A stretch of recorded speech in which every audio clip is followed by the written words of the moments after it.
Night. Heavy rain. Thunder rolling across the sky. The royal convoy was moving through the lonely outskirts road, a route they rarely used.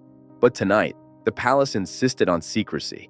The prince sat inside the second vehicle, tired but alert. Something about the darkness felt wrong. Then it happened. A dark SUV shot out from the bushes, headlights off until the very last moment. Crash. Metal slammed against metal. The convoy spun out of control. A bodyguard died instantly. The prince's car flipped twice, landing in the mud. And in seconds, everything went silent. But someone was watching. Someone who wasn't supposed to be there. She had been running, away from home, away from a past she couldn't erase.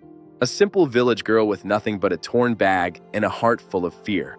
She heard the crash before she saw it. Drawn by panic and curiosity, she rushed toward the scene and froze.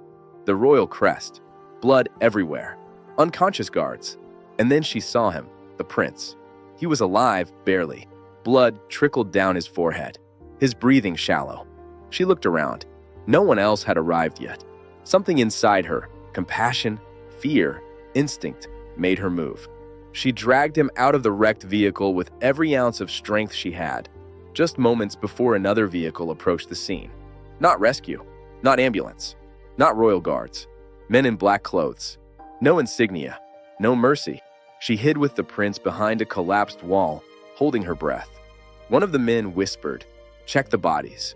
Make sure the prince is finished." Her entire body went numb. She had just saved a dead man walking. With every drop of strength left, she carried him through the rain, across the muddy slope, into an abandoned shed at the edge of her village, a place no one visited anymore. Hours later, he woke up, groaning, confused, in pain. The first thing he heard was her voice. "Please, don't move too much. You hit your head." He opened his eyes slowly. This wasn't the palace. Not the royal medical wing. Not even a clinic. A tiny room. A flickering lantern. A stranger staring at him. "Who are you?" he whispered. "No one," she said too quickly. He studied her face. Something about her eyes felt painfully familiar. But the moment he tried to sit up, she placed her hand on his shoulder. "You have to trust me," she breathed. "Someone wants you dead, and they're still searching." The prince froze. "How do you know that?" She swallowed hard. Because she'd heard it herself. Because she'd hidden him while assassins searched the wreck. But instead of confessing, she whispered, "Because I saw the men who attacked your convoy." His heart dropped.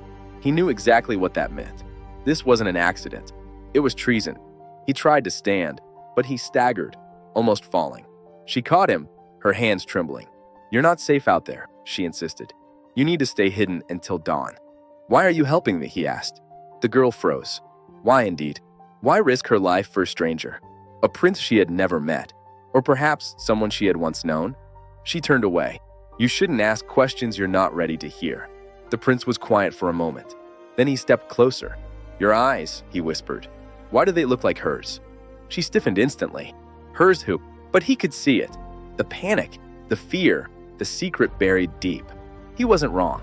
There was a reason she looked familiar.